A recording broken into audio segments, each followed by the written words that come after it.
From orbit, Sereth looked untroubled. Cloud bands curled in soft spirals, oceans shone blue-green, city lights on the night side glowed in orderly constellations, their geometry beautiful from a distance and indifferent to who held power underneath. Closer, the indifference ended. In Vedris, the capital, Carrick's barracks pressed against old Serethi neighborhoods like metal tumors grafted onto flesh. Gray-green towers draped in Dominion sigils overshadowed low, organic Serethi architecture that curved and flowed with the terrain. Checkpoints sliced across streets that had once been open thoroughfares. Refineries along the outskirts burned through the dark, cracking ore and organics into exportable slurries. Jasik Ra stepped out of the manufacturing halls with the rest of the shift, his throat sore from shouting over the machinery all day. The Carricks had altered the plant schedule 3 times that week. Shifts stretched, mandatory civic duty hours were tacked on. He had not slept a full night in days. None of them had. He watched the column of Serethi workers file toward the transport lines. Guards in flex armor stood at regular intervals, weapons holstered but obvious. The air smelled of lubricants and ozone and the faint bitterness of fear. Third assembly line seized up again. Someone whispered behind him. "Leave it. If it breaks, they have to fix it," someone else murmured. Jasik heard, cataloged, and filed away. He lived on the tension between what people grumbled and what they dared to say aloud. He knew how to note the difference between fatigue and readiness. At the perimeter gates, Carrick security checked ident chips and visually scanned each Serethi face. A worker at the front of the line was pulled aside. Jasik saw the argument starting before he heard anything, saw the way the Carrick's officer's posture went hard, one hand resting too comfortably on his baton. "You're short on quota," the officer snapped in Basic, the lingua of the Concord. His accent made the words sound like threats. The Serethi worker stammered that the machines had failed. Logs would prove it. The officer stepped forward as if logs were personally insulting. Jasik tensed, ready to move, wanting not to. They were still too scattered, too alone. The baton struck. The crowd flinched as one. He took a step and felt a hand on his arm. Tellen Moore's voice reached his ear quietly. "Not now," Tellen said. "You don't have the numbers. Let me record it." Tellen's eyes were already lit with the faint shimmer of his embedded lenses, taking in angles and movements, storing them. Jasik forced himself to hold still, every instinct to lunge forward strangled by knowledge and calculation. One more beating, one more bruise on a growing chart. "We'll use it," Tellen said. "Just not today." Jasik swallowed the rage and nodded. Today they survived. Tomorrow, he promised himself, they would begin to win. On Orionic Pinnacle, at the hub of the Orionic Concord, the violence on Sereth flickered across a holowall in compressed form. To Arbiter Thelene, the images were familiar. Another client world, another administrative custodial force, pushing as far as the Thessian code allowed. Thelene's carapace glinted a pale gold under the chamber lights as she reviewed petitions and counter-petitions. Each file was carefully worded, exquisitely polite, and edged with panic. The Serethi Civic Petition Committee alleged cultural erosion, economic exploitation, suppression of dissent. The Carrick's Dominion's reports, equally polished, described necessary security measures and temporary productivity initiatives. Thelene scrolled to the language of the Thessian Code, its clauses arranged with the precision of a sacred text. She knew them all by heart, but she read again anyway.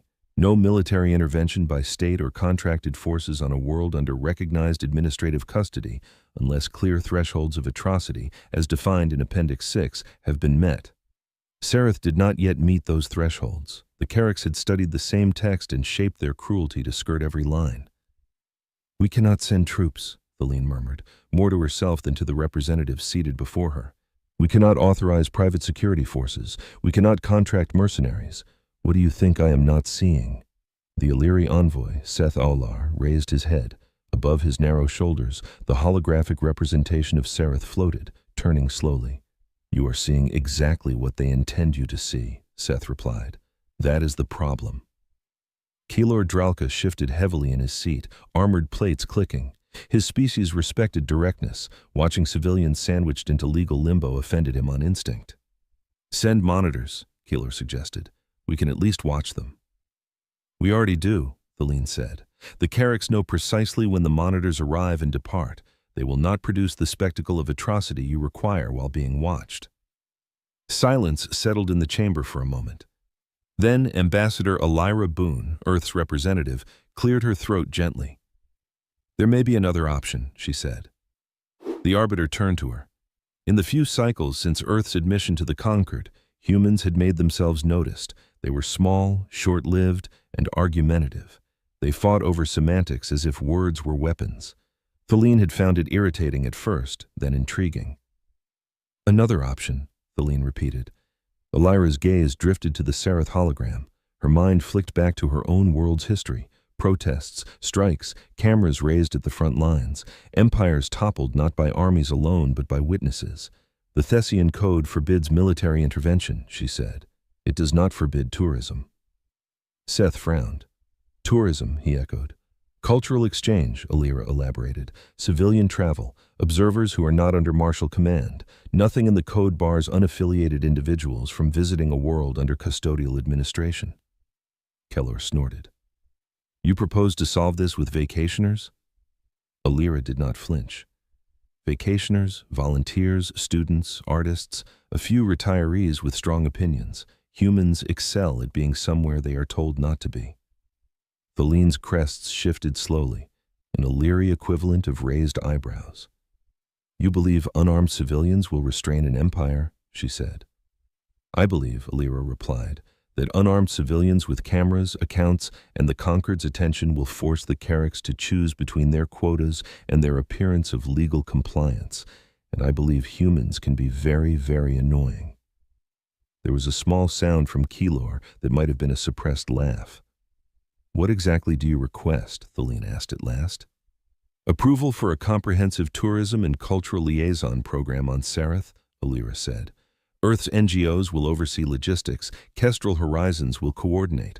All participants will be strictly civilian. No weapons, no uniforms, no pay from any defense agency." Seth's eyes narrowed. "Have you already assembled them?"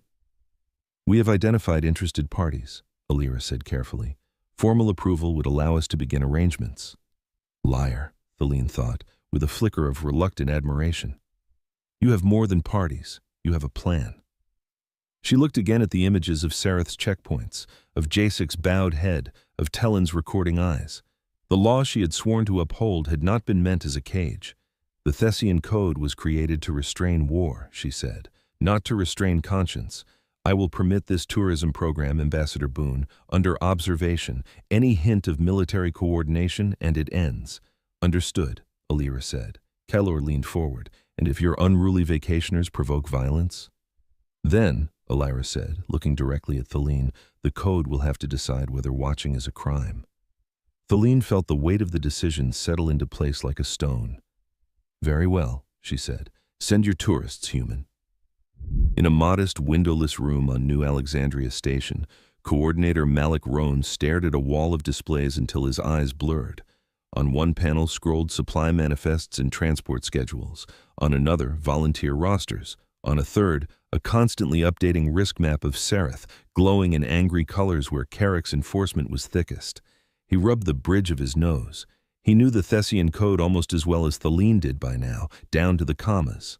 Director Lyra Vorin stood at the end of the table, hands folded behind her back, watching him. "You got your approval," she said. "You should look happier." Malik looked up. "Approval to send civilians into an active occupation," he said. "Euphemisms do not make them safer." Lyra's expression did not soften. "No," she agreed, "but what we are doing now is sending them nothing at all." He knew that intangible ache. His people had lived through their own eras of acceptable injustice, shielded by law and apathy. He had joined Kestrel Horizons because he refused to watch that pattern repeat, with his species on the side of the Watchers. "You understand the risk to Earth," Lyra continued. "If you cross the line, even by accident, the Conquered will tighten the code around all of us. They will see humans as wildcards who need restraining. If we do nothing," Malik said, "they will see us as cowards who obey unjust rules. I know which judgment I can live with." She studied him for a moment. Malik was lean, his hair threaded with early silver, his eyes carrying the weight of many prior crisis zones. He had been to failed states, disaster corridors, war-torn regions. He knew what happened when cameras left. "Kestrel Horizons is not a military organization," Lyra reminded him. "No," he said. That is our greatest strength. We send engineers, medics, organizers, teachers, people who know how to tilt a system without firing a shot. And this time you will send tourists." He smiled, briefly. "That too." Lyra stepped closer, lowering her voice. "I signed off on this because I believe in it, Malik, but I need you to understand something. The Thessian Code has specific language about actors under martial chain of command.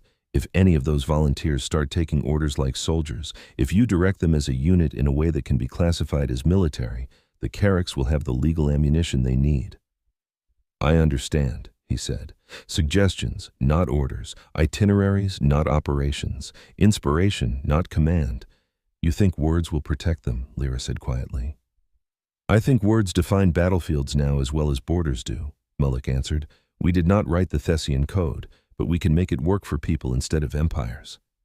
Lyra nodded once. "Then assemble your tourists," she said, "and try not to start a war while preventing one." The recruitment feed went out across human networks with gentle language. Cultural exchange opportunities on Sereth. Be part of a historic first wave.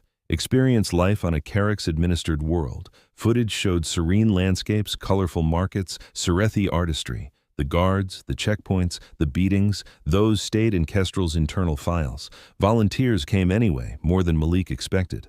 In a studio full of lights and plants, Nyla Griggs smiled into her camera. "Hey, travelers," she said to millions of followers. "You know I love showing you places with complicated stories, right? Well, this one's a doozy," she explained in broad strokes that humans had been invited to visit Sereth. She mentioned the Thessian Code, the Carracks, and the controversy, but wrapped it in the language of curiosity and care. "I want to see what's really happening," she said. "Not just what they show officials. I want us to listen to people there. So yes, I'm going. And if you come to learn, not just to gawk." In a training room on New Alexandria, Sergeant Harlan Deek faced a different audience. Former peacekeepers, medics, engineers, students with restless eyes. "You're all civilians," he said firmly. "Say it back to me." A murmur. "Civilians. No matter what you did before," he said. "Here, you are tourists. You carry no weapons. You have no ranks. You attend festivals, concerts, cooking classes. Understood?" Nods. A few skeptical looks. "That does not mean you are helpless," Harlan added. "We'll teach you how to move together in a crowd, how to shield someone without throwing a punch, how to get a bleeding person to safety while looking like you're just panicking like everyone else." Someone near the back raised a hand. "We're supposed to pretend to panic?"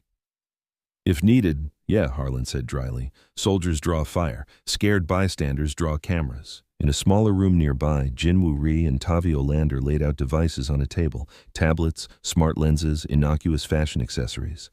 "WhisperNet will use whatever you already carry," Jinwoo explained. "Your navigation app, it's also a relay. The photo backup service, it can route encrypted packets. You'll get daily tourist tips from Kestrel Horizons. Read them. They're not just about restaurants."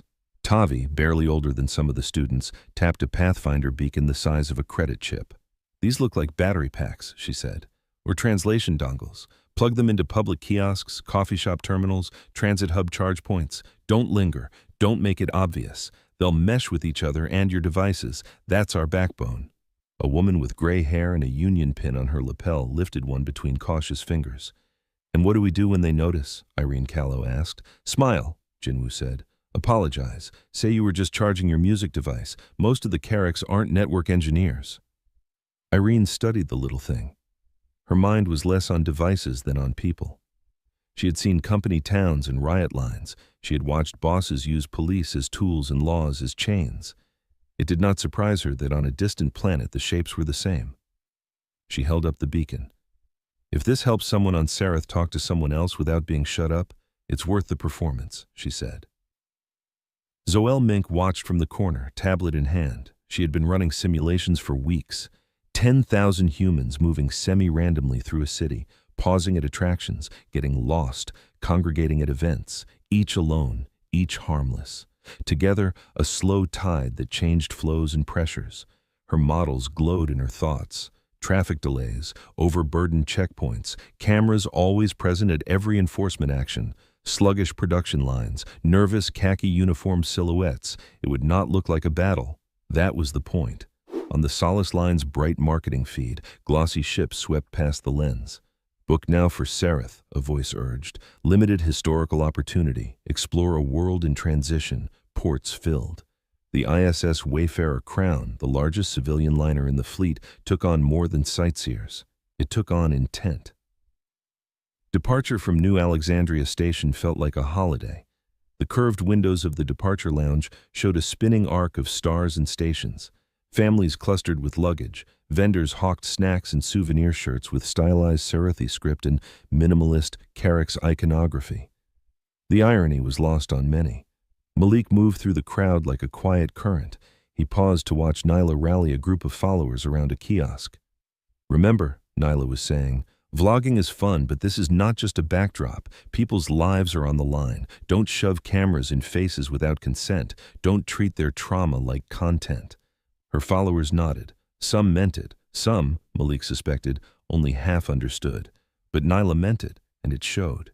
He approached her when the group dispersed. "You could have framed this trip very differently," Malik said. "Adventure, danger, ratings." Nyla shrugged. "I like my audience alive and my conscience quiet," she said. "Is it true, though, that us being there actually helps? It makes it harder for the Carricks to pretend nothing is happening," Malik said.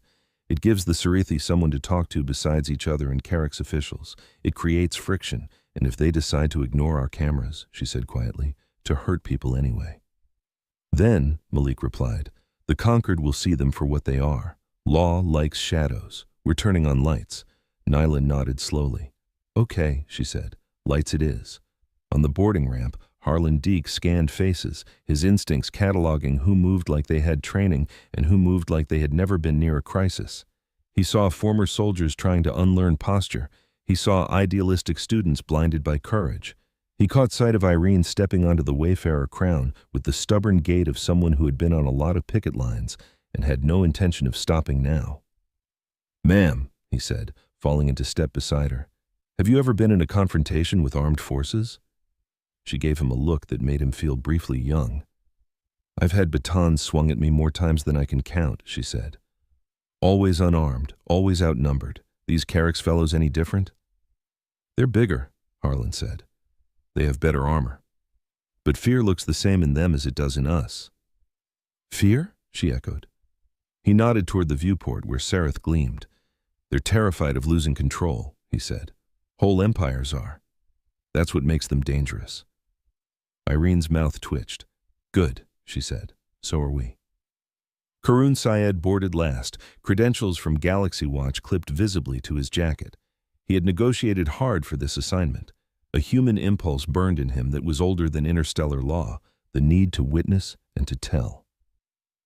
He took one last look at New Alexandria Station receding behind them as the Wayfarer Crown undocked. The engines throbbed, stars stretched. Sereth grew from a bright point to a small disk. Karun activated his recording rig. "The first civilian wave to a Carrick's-administered world," he began softly, as if narrating to himself. 10,000 humans, no guns, no armor, only curiosity, stubbornness, and a very particular reading of the law. He smiled grimly. "This is going to be a mess," he said, "and it is going to be important." Port Halcyon glittered with efficiency. Serpentine docking arms extended from a central hub. Shuttles moved along pre-programmed lanes with no visible hesitation. Traffic corridors pulsed in colors around the station's exterior, each marking a different class of ship and cargo. Marshal Orax stood in the main security operations room, hands folded behind his back, watching the inbound manifest scroll. His mandibles clicked once, a tiny sound of irritation. "Civilians," he muttered. 10,000 of them. His subordinates had assured him all the paperwork was in order. The Thessian Code forced him to allow these humans in unless he could prove a clear and present martial threat. He had no such proof, not yet. Prefect Jar Colden entered quietly, indicated by a brief chime that marked his clearance. "Marshal," Jar said, "our guests approach." Orax brought up the Wayfarer Crown's details. Human registry, civilian, passenger manifest heavy with tourists, aid workers, media personnel. "They will be disruptive," Orax said. "Civilians always are. But the code binds us. We will manage." Jar studied the display. His skin tone was darker than Orax's, modeled in a way that suggested mixed heritage and political navigation. "We must remember," he said, that the Serethi petitioners framed our presence here as benevolent occupation. We are civilizing guardians, not conquerors, according to our own public stance. Tourists fit that narrative. Orax suppressed another click. And privately? He asked. Privately, Jar said, they are a liability. Cameras we do not control, witnesses who do not fear us. But there are ways. He let the implication hang.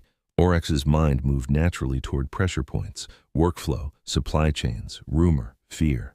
If these humans misstepped even slightly, he could classify them as destabilizing actors. The Thessian Code allowed for emergency measures against such. We will observe, Orax said. We will document, and when they cross the line, we will move. Do not create the line just to have them cross it, Jar warned. The conquered is watching you as closely as them. Orax inclined his head. Of course, Prefect. He watched the Wayfarer crown glide into docking alignment, the spill of human life inside like a pulse about to enter his carefully controlled artery. He didn't know yet that among those humans was a man who had spent his life navigating chaos, a woman who could turn a street into a union hall, a teenager who thought of hacks the way others thought of songs, and a tourist whose streams could shift public opinion on 3 worlds in an afternoon. He only knew that something unwanted was arriving, and that he intended to bend it to his use or break it. Disembarkation felt at first like any other port.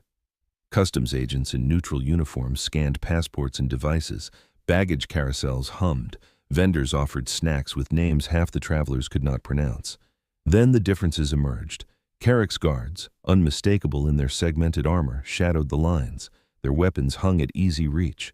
The air thrummed faintly with the hum of surveillance fields. Malik presented his documents to a Carrick's official and forced himself into the role of patient tourist leader. Purpose of visit? The official asked, voice flat. Cultural liaison and personal exploration, Malik said. Do you represent any military body? No, he replied. I represent Kestrel Horizons, a registered humanitarian and cultural exchange organization, civilian. The official's gaze flicked over his file, noting the tags. Crisis experience, logistical planning, conflict negotiation. You have extensive background in unstable regions, the Carrick said. Malik smiled gently. I like to travel, he said. Nearby, Nyla breezed through her own checkpoint, chattering cheerfully about how excited she was to film the local markets. Her voice carried just enough for those behind her to hear.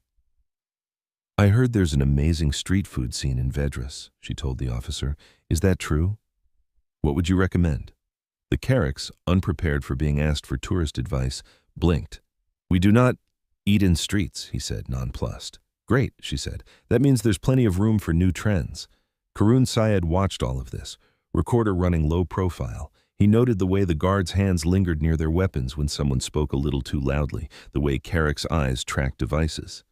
Harlan came through with a group of younger volunteers, making sure they kept their body language harmless. No squared shoulders, no scanning like soldiers. He joked too loudly about forgetting his sunscreen. The guard relaxed microscopically.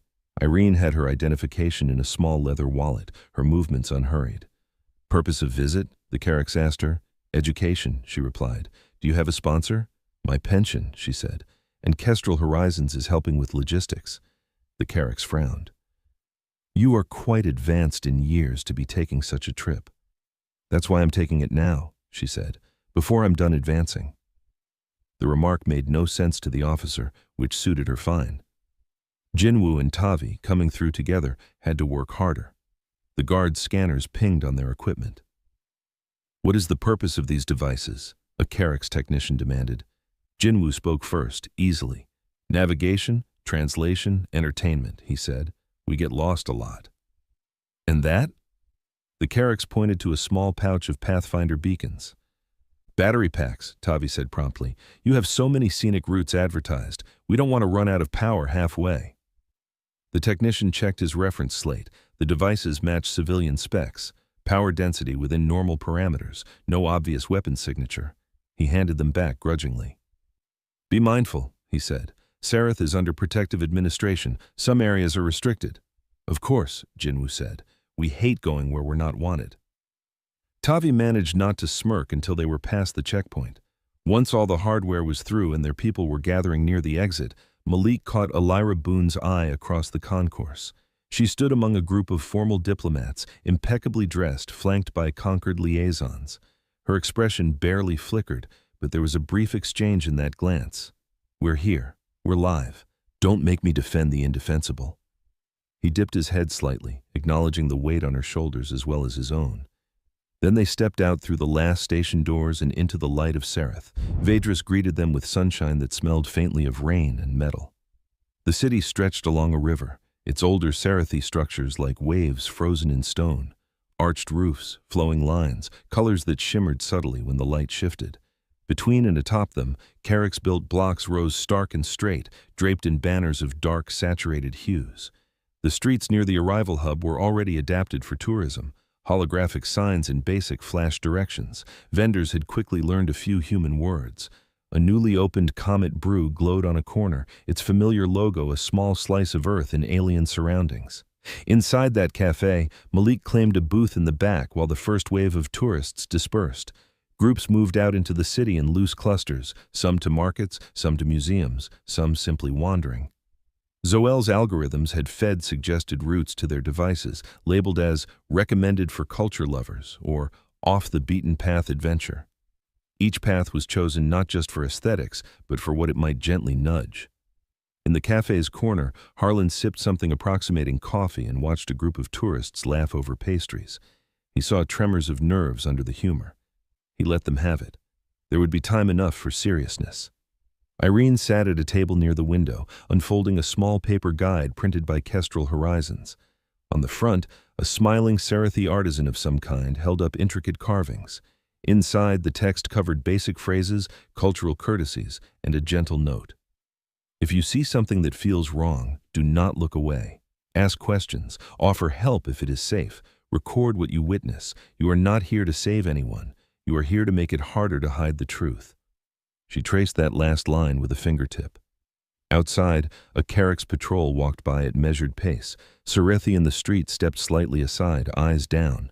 The humans did not notice yet, some distracted by architecture, some by their feeds. Soon, Irene thought. They will. Nyla burst in with her camera already rolling. "Okay, friends," she said. "First impressions. Vedris is gorgeous. There's this blend of organic flow and harsh authority that you can feel in the stone. We're starting in Skywell Quarter, because that's where you really see how people live. Come on." She caught Malik's gaze briefly, silently asking, "There?" He nodded once. Skywell Quarter had already lit up on Jinwoo's map as a pressure point. Outside the cafe, the first small ripple of human presence hit a checkpoint. A Carrick's guard held up a hand. "Serethi workers, identification," he ordered. Humans, by reflex, reached for their own. He waved them past irritably. They paused, glancing back, seeing the asymmetry. "Wait, are they not allowed here without showing papers?" one tourist asked another, voice low. "Guess not," came the answer. "That's messed up." The human commenter did not realize that his words were in basic and loud enough for a nearby Serethi adolescent to hear. The boy's eyes widened. Aliens, pale-skinned and loud, were noticing what he had long ago accepted as normal. His world tilted slightly on its axis. Up above, on a balcony, Jasek watched the fresh influx with wary curiosity. He had heard rumors from Tellin of a human cultural program. At first, he had dismissed it, distant diplomats playing games. Then he saw the faces. They came in all shapes and shades, some confident, some patently overwhelmed.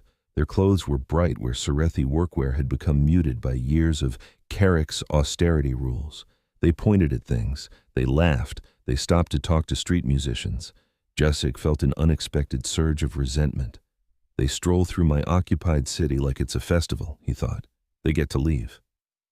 Tellin, standing beside him, was more interested in devices. "They're already connecting," he murmured, watching his own overlay light up with nearby pings. "Look, a dozen new nodes just appeared near Comet Brew." "You trust them too much," Jasek said. "I don't trust anyone," Tellin replied mildly, "but I trust data. If they are foolish, we'll know. If they are useful, we'll know that too." Jasek snorted. "And if they are both, then we will have to do what we always do," Tellin said. "Adapt." The first real test came sooner than Malik had hoped. It began with a worker at the Skywell transit hub who missed his shuttle. He had been delayed at a Carrick's checkpoint, asked too many questions about a cousin rumored to be in Jasek's orbit. By the time he reached the platform, sweat damp under his work harness, the shuttle doors were closed. "Please," he said to the Carrick's guard, "I cannot be late again. They will mark me." The guard, bored, refused. "Regulations," he said. "Wait for the next." The worker swallowed, hands curling. "I will lose my position," he insisted. The guard stepped closer, hand on baton, voice harder. "Wait," he repeated. On a nearby platform, Nyla was filming a busker using a radiance burst drone to paint light patterns in the air. Her stream's chat scrolled with hearts and comments. Then, in the corner of her lens, she saw the altercation. "Hey," she murmured to her viewers. "Hold on." She turned her camera toward the guard and the worker, zooming in. The worker's plea rose in basic now, desperate, so that others could understand. "They will reduce my rations," he said. "My family." The baton lifted. Nyla did not think. She moved. "Hey!" she called, stepping closer. "Is everything okay here?" The guard turned, annoyed.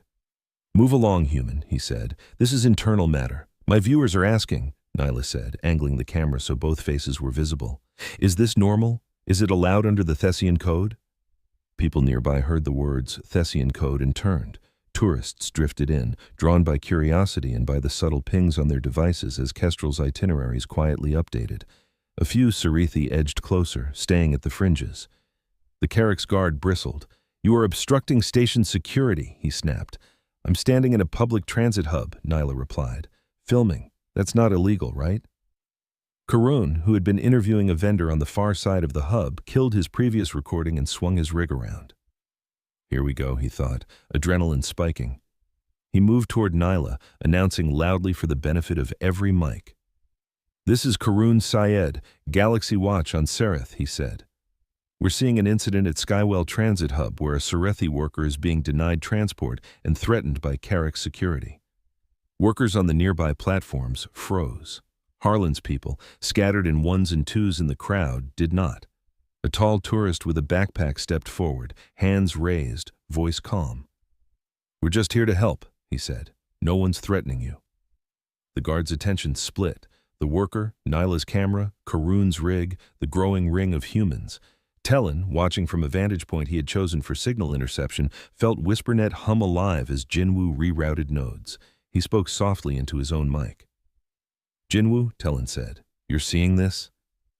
"Seeing and archiving," Jinwoo replied from a Comet Brew table where he pretended to read a guidebook. "Keep recording." Orax received the report of foreign obstruction at Skywell and dispatched a squad, more to make a point than because the situation warranted it. By the time his troops arrived, the plaza was full of phones and lenses.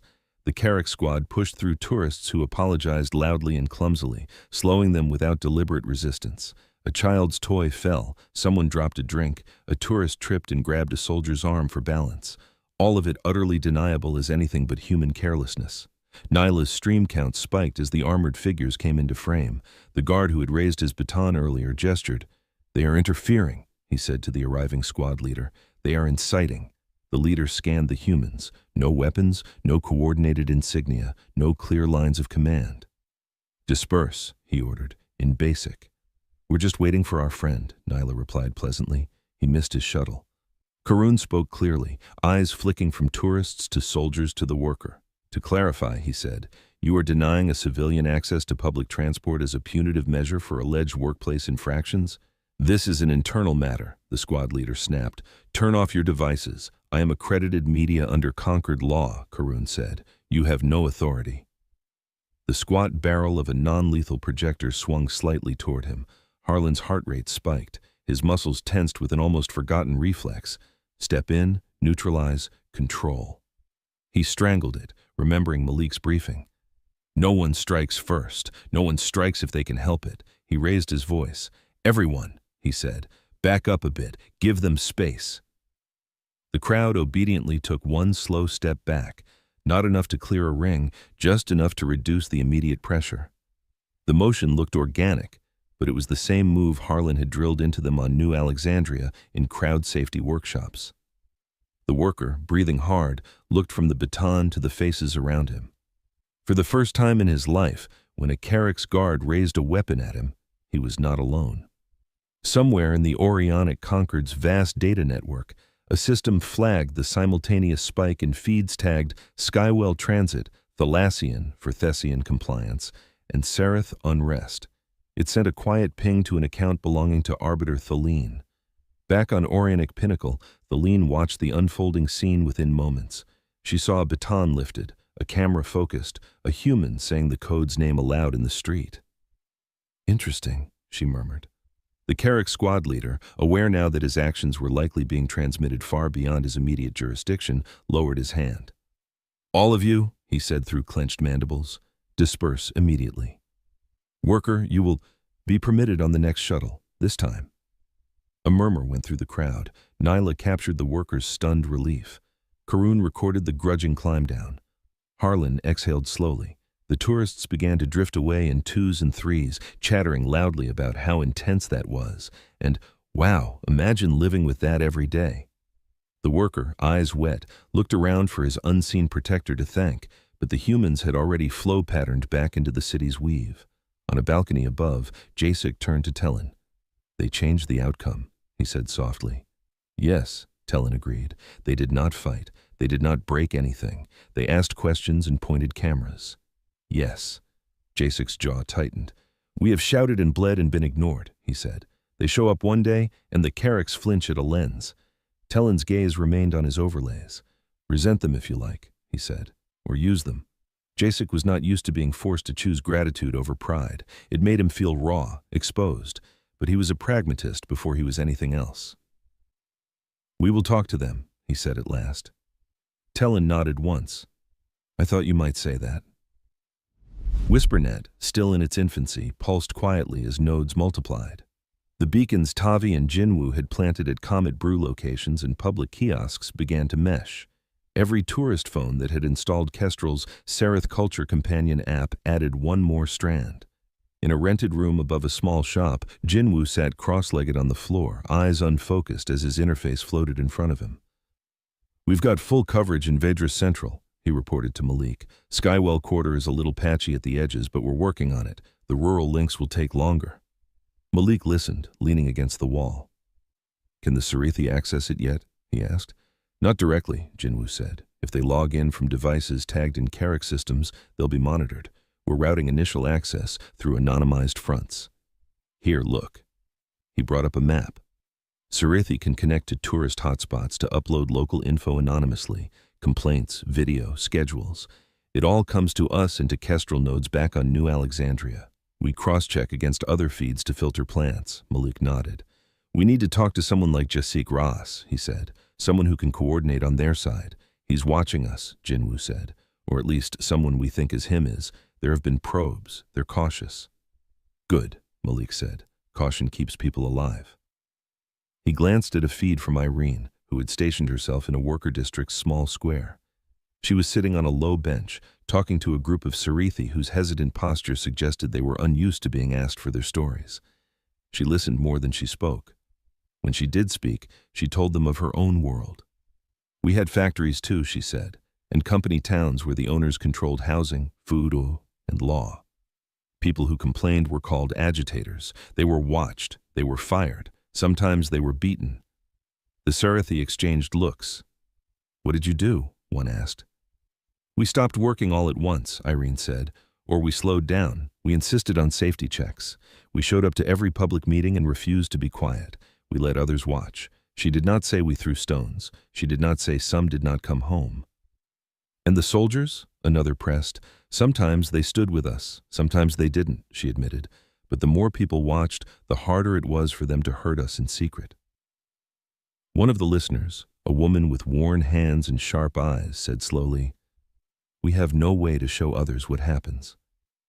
Irene smiled slightly. "You do now," she said, nodding toward a nearby tourist with his device in his lap, pretending to read as he quietly streamed the entire conversation to WhisperNet and beyond. In the Planetary Administration's secure rooms, reports came in of increased chatter and foreigners engaging locals in discussions about labor and rights. Prefect Jar Colden scrolled through them with growing irritation. "They are sowing unrest," he told Orax. "They are sowing awareness," Orax corrected. There was a difference in the language of the code. One was illegal, the other was not. Orax knew the lines as well as Malik did. He would walk along them until the stone wore under his feet. "We could request a curfew," Jar suggested, "limit their movements for their own safety." "We could," Orax said, but the Concord will ask why. They will demand evidence of a threat severe enough to override civilian freedom of travel provisions. Jar's mandibles tapped. Then manufacture evidence, he said bluntly. A riot, an attack, something. Orax did not flinch outright, but his nictitating membranes flicked once, a Carrick's tell for disquiet. With respect, Prefect, he said slowly, falsified evidence is dangerous when 1,000 cameras record every angle. Then we create an incident where the angles serve us, Jar said. You are security. Secure our position. Orax nodded slowly. I will consider options, he said. He left the room with his mind already turning toward shadows. If he could not keep the humans from shining lights into places he preferred dark, perhaps he could trick those lights into illuminating a scene of his own design. As days passed, Sareth shifted, molecule by molecule. Tourists filled Comet Brew locations, chatting with locals. Some came with genuine simple curiosity and left with heavier hearts. Others had always intended to do more and looked only for the first opening. Nyla's streams began as travelogues and became something else. She could not resist the human stories in front of her. Here's Yaron, she said one morning on a crowded street in Skywell Quarter, panning to a Cerethi craftsman beside her. He makes these incredible carved stones, but look at this. She held up one with a design stamped over his own work, a Carrick's crest, crude and heavy. They made him add nationalist symbols to his art to sell it officially, she explained to her viewers. If he refuses, he loses his permit. The chat exploded in outrage. Nyla did not call for boycotts or for action. She simply showed Yaron's face and his resigned shoulders. Later, she received a notification from Kestrel Horizons. Yaron's segment had already been clipped and resent onto Concord cultural channels by unknown hands. Pax Hollis, a gamer more comfortable behind screens than in crowds, found his niche too. He gathered Cerethi kids in city plazas and taught them cooperative games under the pretense of play. They learned to move as clusters, to pass signals unnoticed, to practice feints and retreats. It's like a raid, he explained, half joking. Boss mechanics. You don't face them alone. You stay spread enough that one attack doesn't hit everyone, but close enough to help your neighbor. The kids ate it up. Their parents, watching from the sidelines, recognized something else, training that prepped bodies to dodge batons and protect one another. Irene's quiet conversations bloomed into networks. She suggested regular tea mornings at Comet Brew, ostensibly for cultural exchange. Cerethi workers came for free drinks, stayed for stories about collective bargaining and mutual aid. At each gathering, she made sure someone new spoke. She asked them questions that nudged. Who decides your shift length? What happens if enough of you say no? How many others feel the same? Most importantly, she listened. She made notes of recurring names and grievances and passed them, with permission, to Malik. These people are ready, she said about one group from a plant on the city's edge. They just need a spark and a sense they are not insane for wanting better. While the human presence made things messy on the ground, their images made things messy for the Carricks elsewhere. Karun's reports on Galaxy Watch pulled no punches. Today, he told his viewers, we watched a Carrick's officer back down from beating a Cerethi worker, not because a law changed, but because humans with cameras happened to be nearby. Ask yourself what happens on the days when no one is. He did not hide humanity's role, nor did he glorify it. We are not heroes, he said in one segment, filmed in a narrow alley with fresh propaganda posters behind him. We are an inconvenience. Sometimes that's enough to shift a balance. On Orionic Pinnacle, Arbiter Thaleen watched Karun's feed laid into her equivalent of night. Next to legal briefs and economic charts, his raw footage felt like another kind of evidence. Less formal, perhaps. No less valid. She saw Irene's face, weathered and fierce, telling a Cerethi group about a century-old labor strike on her world. We didn't win everything, Irene said, but we made it impossible for them to pretend we were happy cattle. Thaleen curled her limbs under her, unsettled. The Thessian Code had not contemplated such actors. It spoke of armies and fleets and mercenary corps. It said nothing of retired organizers and vloggers. Maybe it should have, she thought. Orax's patience thinned as his reports soured. Productivity metrics slipped, incident logs multiplied. The Dominion High Council sent sharp inquiries. He could not yet point to true rebellion, but he could show a rising frequency of public disorder events temporally linked to human tourist clusters. Disorder was still legal in Concord eyes, but if he could paint it as organized destabilization, He met with his inner circle in a secure sublevel. They sat around a low table, armor muted in deference to private discourse. "We will stage a breach," Orax said. "A bombing at a supply depot near Skywell Quarter. We will ensure evidence points toward human agitators." One of his officers, younger, shifted uneasily. "If the Concord uncovers it." "They will not," Orax said. "Our special unit will plant devices with appropriate human signatures.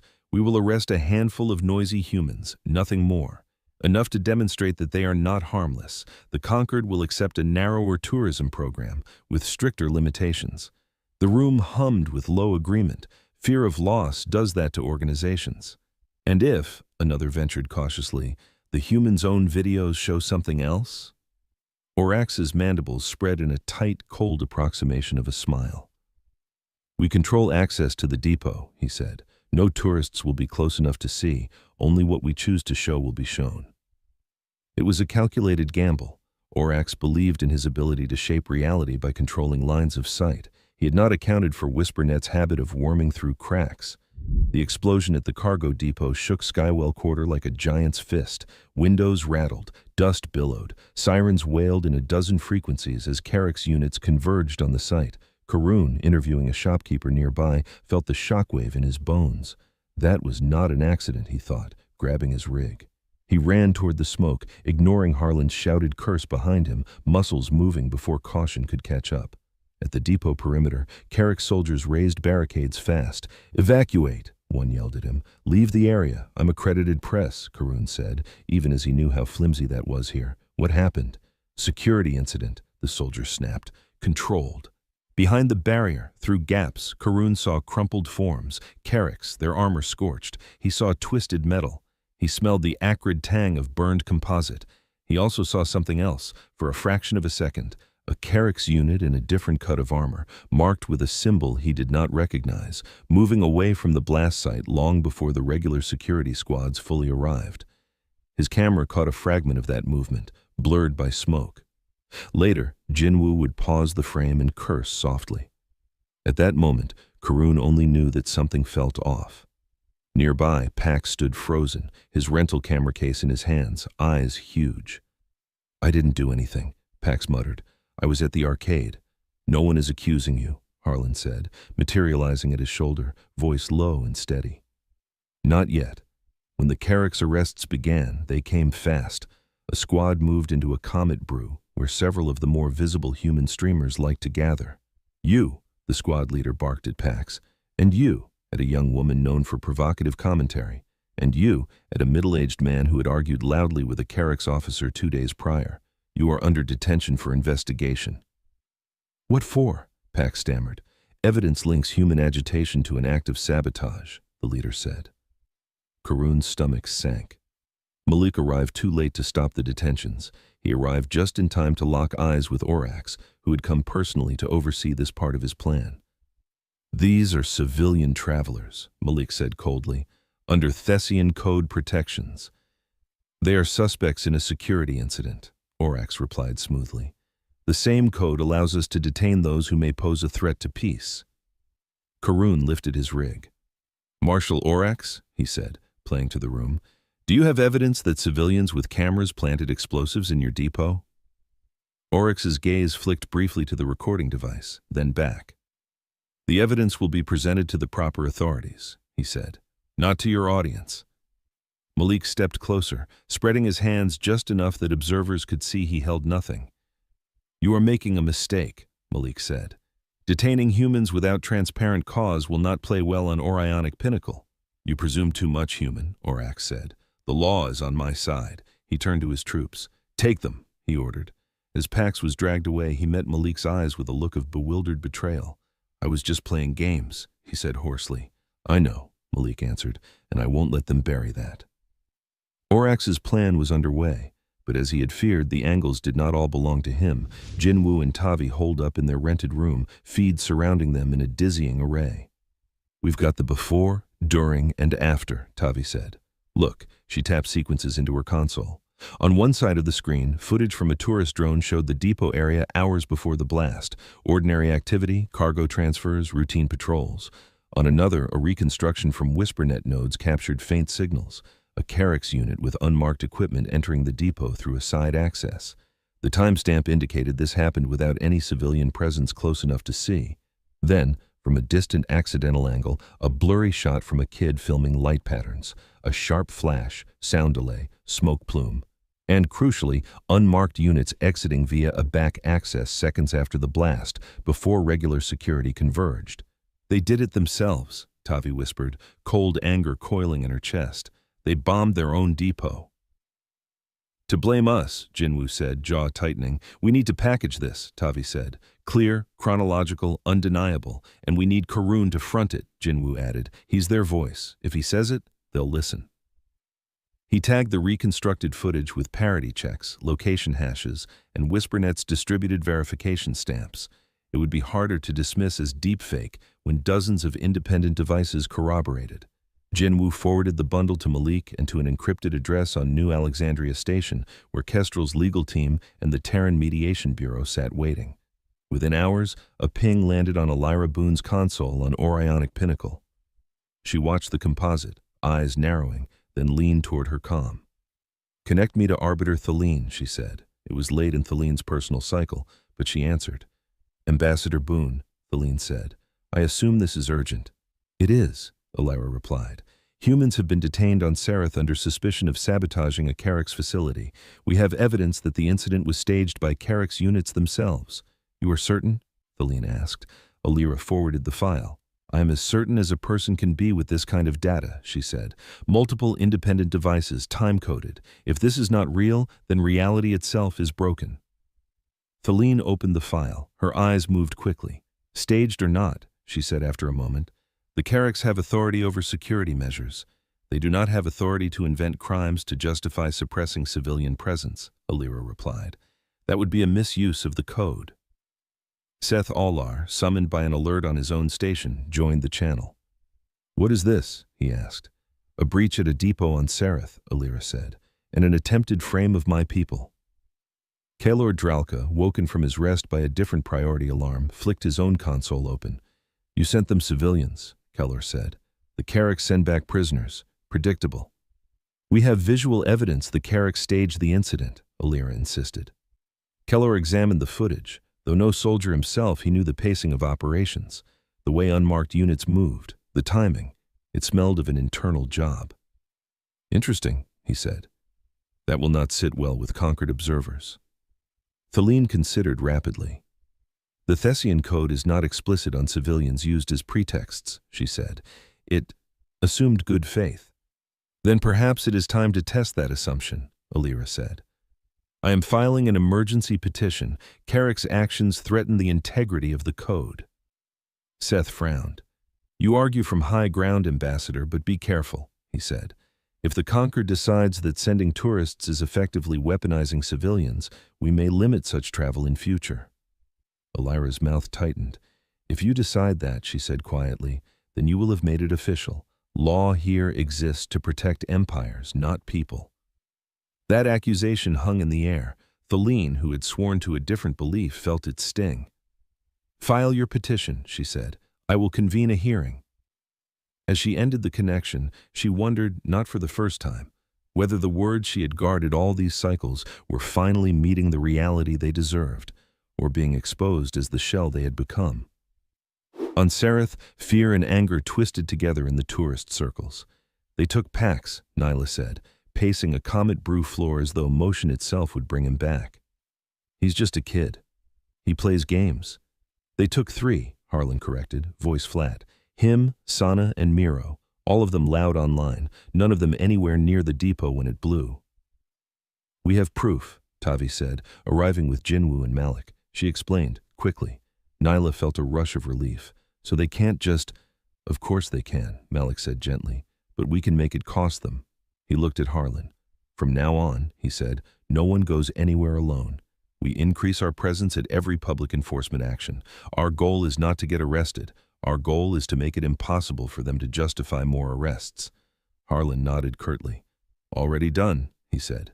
"The hiking groups are doubling up, safety in numbers and all that." Nyla stopped pacing. "What if they come for me?" she asked, quieter. "Then we'll have to assume the risk threshold has shifted," Malik said. and so will the conquered. His assurance did not entirely soothe anyone, but it gave them something to hold. In Skywell Quarter, Jasek heard about the detentions and the depot blast in the same breath. So they hurt their own to hurt us, he said, teeth bared. Tellin's hands danced over a portable console. They hurt their own to hurt the humans. Indirectly, Tellin said. We are an unpleasant side effect in their calculations. Jasek wanted to throw something, break something, shout. Instead, he forced himself to sit across from Malik in the back room above Comet Brew when the human invitation finally came. Up close, Malik looked more tired than the feed suggested. His shoulders carried hundreds of unknown decisions. You have stirred the nest, Jasek said without greeting. We never pretended otherwise, Malik replied. You came without weapons, and yet the Carracks panic, Jasek went on. You carry cameras, and they behave as if you brought guns. Malik let out a short, humorless laugh. We have discovered, he said, that sometimes cameras are more threatening to tyrants than guns. Guns they know how to answer, images they have less practice with. Tellin watched both men, weighing.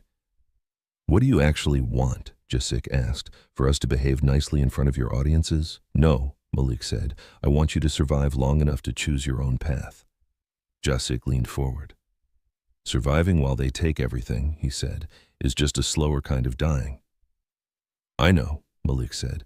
My people have done both. We got tired of the second. He spread his hands. We cannot legally bring you weapons. We cannot legally train you to fight. The Thessian Code is very clear on that, but it does not forbid us from standing next to you when you stand up. It does not forbid us from recording what happens. It does not forbid us from telling everyone else. And when the Carracks shoot us both? Jasek asked. Then the code will be forced to look at itself, Malik said, and so will everyone who wrote it. Jasek sat back, exhaling. You expect us to trust you, he said. I expect you to use us, Malik corrected. Trust is a bonus. You do not have to like us. You can be furious. It took so long for anyone to come. I would be. But we are here now. Pretend we are a tool that fell from the sky. The question is not whether you like the tool. It is how you will use it, Tellin interjected, calm. We can coordinate timings, he said. Our data shows where Carrack's deployment is heaviest, where it is thin. Your models, Zoel Minx, show where you can place tourists to maximize visibility. If we schedule our protests and slowdowns to coincide with your cultural events, we increase the cost of repression. Jasek considered. We have been cautious, he said. Small actions here and there. We feared triggering a crackdown our people couldn't withstand. You were right to fear it, Malik said, but the conditions are changing. The Carracks can no longer move in secret. Every baton they swing at you now, they risk swinging in front of half the conquered. Jasek's hatred for the occupation had always burned steady, but now another feeling intruded, something like fragile hope and bitter amusement. You humans, he said, you found a way to turn being nosy into a strategy. It's what we do, Malik said. We argue. We stick our noses where they don't belong. We make rules and then test what happens when we bend them. Sometimes it works. Jasek extended a hand across the table. We will plan together, he said. But understand this. This is our world. Our revolution, if it comes, is ours. You are guests. Malik clasped his hand. Guests, he agreed, but very stubborn ones. In the weeks that followed, Sareth saw a new kind of demonstration. It did not begin with barricades. It began with checklists. At a factory on the city's edge, Sarethi workers arrived as usual to find laminated posters in the break room. Health and Safety Day, they read in cheerful fonts, with Kestrel Horizons logo at the bottom. A cultural exchange initiative, co-sponsored by Comet Brew. Curious and wary, they gathered as Irene and a handful of tourists explained.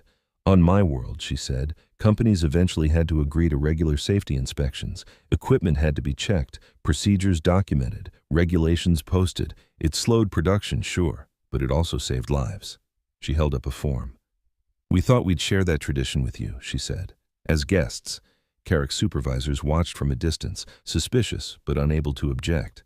The Thessian Code contained clauses about occupational safety copied from ancient regulations on member worlds who had once valued such things. Denying health and safety initiatives would look terrible. Everywhere, humans pulled measuring tools from their bags. They They checked ventilation slats, emergency exits, the placement of fire extinguishers, the condition of lifting equipment. They asked workers questions. Does this ever overheat? Does this guard ever fail to close? Has anyone ever slipped here? If the answers suggested risk, the checklists marked it, and the procedure, carefully printed, stated clearly, unsafe conditions must be addressed before full operations resume. Jessic watched the first shift of the day stretch into hours of testing and discussion instead of productive output. He grinned, a sharp thing.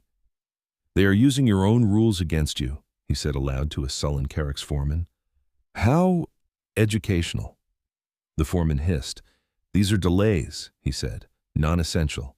You signed the Concord's codes too," Irene reminded him, "safety clauses and all. We can send you copies if you mislaid them." At other work sites, similar scenes unfolded. In rural outposts on Cerethian North Ridge, tourists helped check machinery, clogging up processing. WhisperNet tallied every delay. Carrick's superiors reported to Jar that quotas were not being met. "You wanted deniable pressure, Orax," Jar said bitterly in a private call. "Now our own signed commitments to safety are strangling us. They will push too far," Orax said. "They always do. Then we will have cause to tighten conditions." But as he spoke, he knew his time was running shorter. The Thessian hearing loomed on the horizon like a storm. On Oranic Pinnacle, the session convened. Arbiter Thaleen presided from her central seat. Elira Boone stood to one side. Opposite her, the Carrick's delegation's lead legal officer wore an expression carefully smoothed into blandness. The chamber's holoscreens displayed the agreed-upon footage, Skywell Hub's earlier confrontation, the depot blast reconstruction, the detentions, the health and safety inspections. "We are gathered," Thaleen began formally, "to determine whether Earth's civilian presence on Sereth constitutes a violation of the Thessian Code, and whether the Carrick's Dominion's response has remained within the bounds of that code." The Carrick's officer spoke first. "Earth has weaponized its civilians," he declared. "They coordinate, they disrupt, they incite. They may not carry guns, but their impact is strategically comparable to a soft invasion." "Our people are on vacation," Elira said calmly. "Some are volunteers, some are medics, some are retired. None of them wear uniforms. None of them are paid by any military. The Thessian Code is specific. It bars military intervention by state forces, not the presence of noisy tourists. Their actions have reduced output, incited protests, and endangered stability," the Carricks went on. "We staged no incident. The blast was sabotage." Thaleen's gaze sharpened. "We will examine that claim," she said. "Ambassador Boone, your evidence." Elira had known this moment would come. She gestured, and the reconstructions Jinwu and Tavi had assembled appeared. "Multiple independent feeds," she explained. "Time-stamped, location-tagged. WhisperNet's distributed verification signatures show these are not doctored." The chamber watched as unmarked Carrick's units entered the depot, the explosion followed, and then those same units emerged before regular security. Keller Dralka spoke up, his voice rough. "In my culture," he said, "if one of my commanders did this, he would be stripped of rank and exiled. You do not fake attacks on your own to justify discipline. It is dishonorable." The Carrick's delegate's mandibles stiffened. "We dispute the authenticity of these files," he said. "Then bring your own," Elira said. "Your own cameras. Surely you have full coverage of your own depots." There was a charged pause. "Our internal security records are classified," the Carrick said.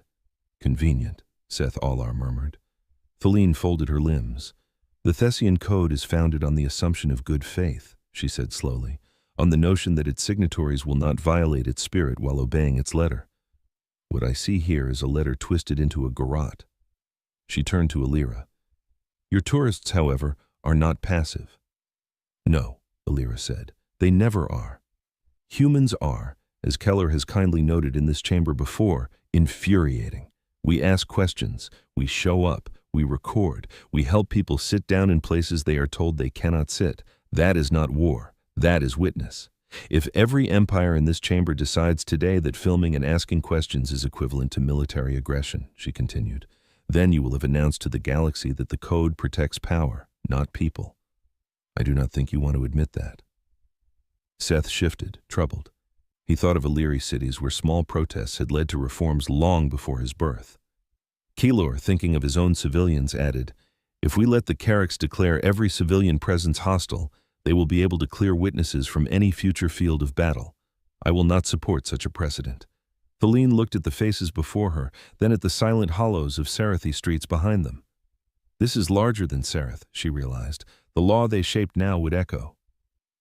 We will deliberate, she said, but know that the days of interpreting silence as consent may be ending. As the chamber emptied for recess, Elira finally let herself sag against a support column, hidden from the main cameras for a second. We've thrown the stone, she thought. Now it falls. On Sarath, events outpaced deliberations. Orax, feeling his control slip, gambled once more. He authorized a series of internal relocations in Vedras, moving Sarathi families from Skywell Quarter to newly built compounds on the outskirts, away from tourist-saturated zones. Officially, it was for urban development and modern housing. Unofficially, it was to separate the restless from their inconvenient shields. WhisperNet picked up scraps of the orders from misrouted packets. Telin and Jinwu stitched them together. They're going to empty Skywell Quarter, Telin told Malik bluntly. At least the densest parts. Once our people are out there, alone, they can do what they like. Malik felt a chill. How soon? He asked. Transports start within 2 days, Telin said. Maybe sooner. They want to get it done before Concord observers arrive. Then we don't have 2 days, Malik replied. We have now. He convened a hurried council in the room above Comet Brew. Jasek, Telin, Irene, Nyla, Harlan, Jinwu, Zoel. We can't fight their transports, Harlan said. Not directly. They're armored. They're armed. We're not turning this into a shooting war. We won't, Malik said. We're going to clog them. Irene nodded slowly. Crowds, she said. Crowds, Malik agreed. Music, markets, human bodies in every loading zone they try to use, tourist festivals spontaneously happening in relocation areas. Nyla's eyes lit as fear and determination warred in her. You want me to throw a party on a forced migration route, she said. More than one, Malik said, and stream every second. Jinwu, can you hit the special planning button? Malik asked. Jinwu grimaced. You mean the chaos tourism escalation? He said. Already deploying. You'll see it in their apps, overnight events, secret shows, locals-only pop-ups. They'll go where we nudge. Zoel tapped her screen. I'll update the models, she said. We need maximal density where relocation buses will stage, but not so dense they can plausibly claim crowd control emergencies. Harlan, Malik said. Your people? Every exercise class we've been running? Harlan said. Those are now dance rehearsals. We keep formation training, but we add music. Jasek leaned back, feeling the old thrill of a plan. We will call for community gatherings too, he said. Skywell Quarter will not empty quietly. We'll put our own bodies in those roads. Telin added, we'll file formal complaints through Carrick's offices. If they ignore their own bureaucratic steps, that's another strike in Elira's case. Irene looked around at the strange coalition. Human tourists, Sarathi organizers, a teenager with code in her fingers. Too many times in her life she had felt powerless in the face of armored men. Now, for the first time, she saw a way to turn weight into protection. All right, she said. Let's go teach an empire how to dance badly. The day of the relocations dawned like any other, except for the music. In Skywell Quarter, Radiance Burst drones hovered above squares and alleys, pulsing colors in rhythm. Comet Brew had announced a cultural marathon, 20 hours of continuous performances, free drinks for anyone who joined. Sarathi children painted their faces. Human tourists wore shirts emblazoned with Sarathi designs. Stalls popped up selling snacks, crafts, and homemade banners inked with slogans pulled from Irene's stories and local imagination alike. Jasek moved through the crowds like a conductor. He signaled quietly to group leads, urgent glances disguised as friendly smiles. When the first Carrick's transport convoy approached, the road it needed to turn down was full of dancers. Marshal Orax watched from a mobile command unit, mandibles tight. Disperse them, he ordered. Inform them that unauthorized gatherings obstructing security operations are forbidden. Carrick's troops moved in. Excuse us, one barked to Harlan's nearest formation. Clear the road. Oh, sorry, Harlan said, breathless from faux laughter. We were told this was a public thoroughfare. Didn't see any signage. The troops tried to push, but every human they touched stumbled theatrically. bumping into others, spilling drinks onto their own boots, creating pockets of minor chaos without ever landing a blow. Tourists apologized, laughed, picked each other up. Cameras remained conspicuously high, recording. Sarithi on the edges watched. Some laughed nervously, some with genuine delight. Orax's temper simmered. "Use non-lethal dispersal," he said. "Foam, gas, drive them off." "Sir," his aide said nervously, "Concord observers have just arrived in orbit. The injunction regarding crowd control." Orax hissed. "They are obstructing critical security movements," he said. "We have justification." He failed to notice that his words were carried, through a bug in his comm system WhisperNet had long ago exploited, to a small device on Tellen's person. Tellen relayed the order, and within moments, Malik knew what was coming.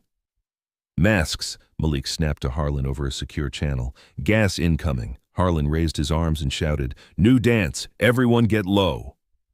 The tourists laughed and copied him as if it were choreography, dropping into crouches at the same time the first wisps of irritant gas drifted over the crowd. They pulled simple masks from bags and pockets, ostensibly dust filters for city pollution, and covered their faces. From the outside, it looked like part of the performance. Sarithi nearby coughed, eyes streaming. Humans moved to them, pressing spare masks into their hands, lifting scarves and cloths over their mouths. Karun's feed captured the shimmering cloud wafting over a sea of bodies. "Concord," he addressed his remote viewers. "This is what Carrick's crowd management looks like when foreigners are present. Imagine what it is when they are not." The transports rolled to a halt behind the mass of people. They could not move without running someone over. Orax's drivers waited for an order that did not come. He had no desire to watch his career dissolve in a hail of footage showing armored vehicles plowing through tourists and children. "Call off the relocations for today," Jar's strained voice came over the line. "We cannot afford this now." Orax's hands clenched. "Prefect," he began. "That is an order," Jar snapped. Orax swallowed the rage, swallowed the humiliation of backing down in front of those he considered inferiors. "Stand down," he said. "Withdraw transports. Reassess." The convoy retreated like a wave washing backward. In the streets, cheers erupted. Radiance bursts exploded overhead, painting the sky with colors not even Sarithi had names for yet. Jasik turned in a slow circle, taking it in. "We held them," he thought, almost disbelieving. "Not with guns, with bodies and noise." Beside him, Irene smiled through tear-wet eyes. "Feels familiar," she murmured. "What does?" he asked. "The moment when they realize they cannot just do whatever they like anymore," she said. "It's always beautiful and terrifying." On Orionic Pinnacle, Arbiter Thelene watched the live feeds of gas, music, and retreat. She called the hearing back into session ahead of schedule. In the chamber, Alira stood once more, tired but steady. "You have seen," she said, "what happens when unarmed civilians refuse to make repression easy. You have also seen the Carricks attempt to remove those civilians under false pretenses." The Carricks delegate protested, but the room was not with him. Thelene's voice was clear. "The Thessian Code was not written to be a veil for staged crises," she said. "Nor was it written to equate presence with aggression. Civilian travel, observation, and peaceful assembly are not military acts." She raised her head. "This tribunal finds that Earth's tourist and cultural program on Sereth does not constitute military intervention under the Code as it currently stands. It further finds that the Carrick's dominion has violated sections concerning the treatment of non-combatants and the good faith application of internal security exceptions." The Carrick's delegate bristled. "You cannot dictate how we administer our territories," he said. "Oh, but we can," Killer Dralka said softly. "That is the point of a concord." Thelene continued, "We will not authorize military force against the Carricks on Sereth at this time, but we will deploy Concord enforcement observers to monitor compliance with new requirements. Mass relocations are suspended. Labor protections will be implemented. Serethi representation will be increased. Failure to comply will result in sanctions and a reconsideration of Sereth's custodial status." Seth added, "We will also begin drafting amendments clarifying protections for civilian observers and humanitarian actors under the Code." Alira felt something loosen in her chest. It was not full liberation. It was not the clean, decisive victory some might have wished for. It was, like most human progress, a step won by argument and embarrassment. "We have carved out a space," she thought, "small but real." She sent a coded message to Malik. The code did not crush us. It bent. News of the ruling spread through WhisperNet and into Sarath's old networks within hours.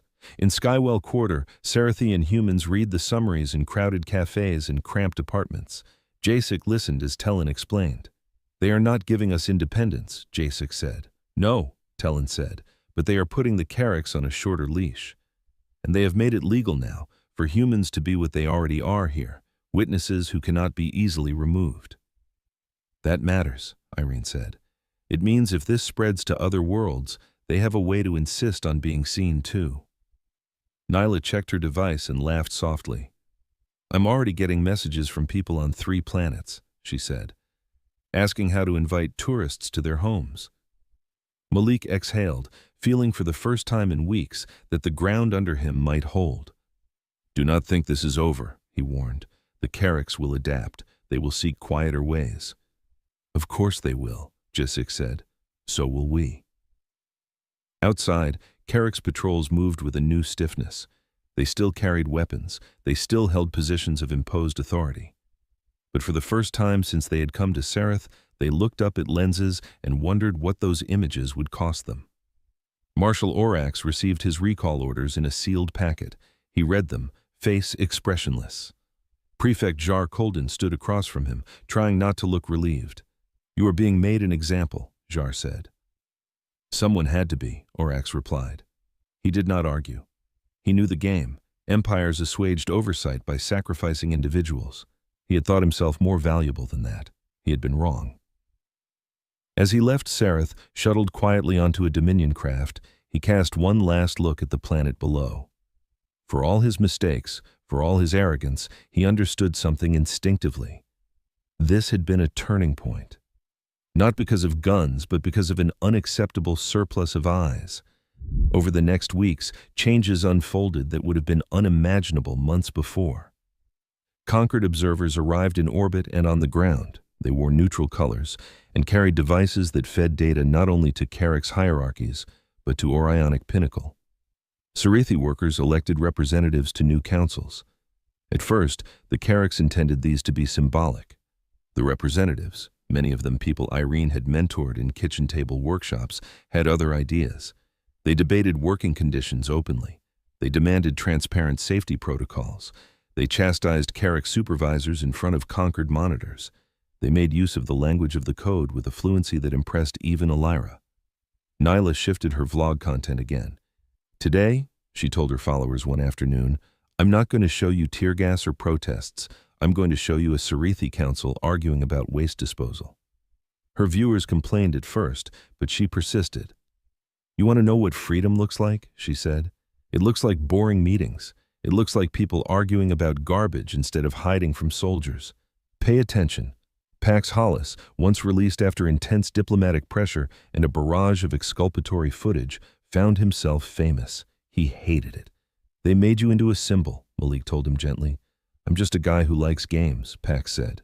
Yes, Malik said, and you were almost turned into a scapegoat for a bomb you didn't set. That's exactly why your story matters. Pax, reluctantly at first, used his streams to talk about due process, about fear, about being in a cell wondering if anyone would believe him. His audience, surprisingly, listened. Karun Syed's final Galaxy Watch special on Sarath opened with a shot of a tourist kneeling to tie a Sarathi child's shoe. This is not a war story in the traditional sense, he said in voiceover.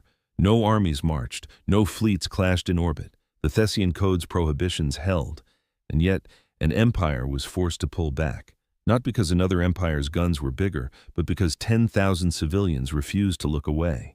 He showed Harlan teaching dance moves that were really shield formations. He showed Irene coaxing quiet workers into speaking their grievances aloud.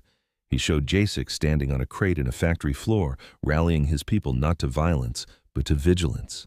Humans love to think of themselves as special, he said.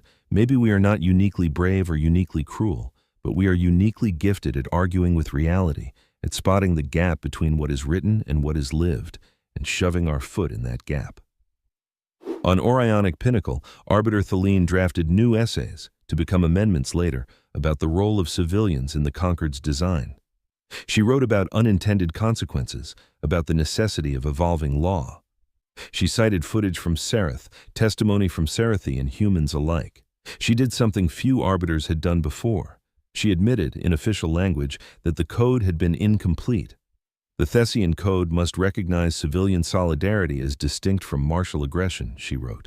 To do otherwise is to condemn oppressed populations to darkness and demand that the galaxy remain politely ignorant. She sent a copy to Elira Boone. Elira read it in her quarters, the pale light of Orionic Pinnacle Station reflected in her eyes. We changed something, she thought.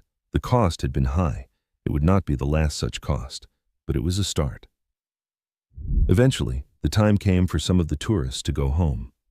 Malik stood on a Port Halcyon observation deck, watching the ISS Wayfarer Crown prepare for departure. The port was busier now than when they had arrived. Concord inspectors moved alongside Carrick's customs agents. Serethi workers bustled with a little less tension in their steps, though the weight of occupation had not vanished. Jasik joined Malik at the viewport. You'll leave, Jasik said. We'll still be here. Yes, Malik said. This was never our home to stay in. Jasik nodded slowly. You know, he said, when I first saw you, I was furious. You walked around my broken streets like sightseers. Malik did not protest. He had seen that rage in Jasik's face, in others. And now? Malik asked. Now I understand that sometimes you have to let strangers in so that your captors will stop pretending you are invisible, Jasik said. I don't like owing anyone anything, but if I must, owing it to nosy humans is tolerable. Malik chuckled. We'll take that as a compliment, he said. Tellin approached carrying a small data crystal.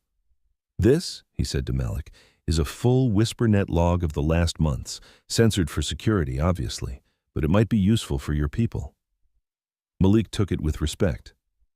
Thank you, he said.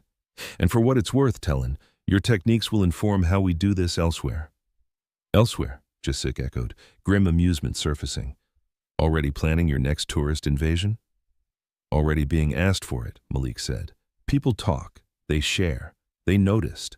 Jasik's gaze drifted back down to Sereth. We have a long way to go, he said. The Carricks are still in our sky. Their signals still pollute our news feeds. Their taxes still bleed our work. You'll get there, Irene said, joining them. You've already done the hard part. What's that? Jasik asked. Admitting that you deserve more, she said, and showing that you're willing to risk something to get it. Karun, standing nearby with his bags, activated his recorder one last time on Sereth. Final thoughts, he said softly into the mic. Humans like endings. We like to put borders around stories, say, it began here and ended here. The truth is messier. He looked at Malik, at Jasik, at Irene, at Tellin, at the streams of anonymous tourists and Serethi moving through the port. Operation Postcard didn't end the Carrick's dominion, he said. It didn't free Sereth, but it did something the Thessian Code alone couldn't. It reminded an empire that the rest of the galaxy is watching, and it reminded the galaxy that sometimes being present is the most dangerous thing you can be. He stopped recording and smiled, tired and sincere. See you out there, he murmured to no one in particular. When the Wayfarer Crown lifted from Port Halcyon, Malik watched Sereth recede. He thought of all the worlds in the Concord where petitions sat unanswered, where laws were used as shields against shame. He thought of Irene's wrinkled hands lifting a protest sign, of Pax shaking in a detention cell, of Nyla asking a guard, is this normal? He thought of Arbiter Thaleen penning amendments, of Elira Boone standing alone in a chamber full of skeptics and carving space with words. Humanity had not come to Sereth as conquerors. They had come as what they were, restless, argumentative, technologically messy, stubbornly empathetic travelers. The Thessian Code had said no armies, so they sent tourists. From the stars, Sereth looked untroubled. Closer, it was anything but. And now at last it was impossible to pretend otherwise.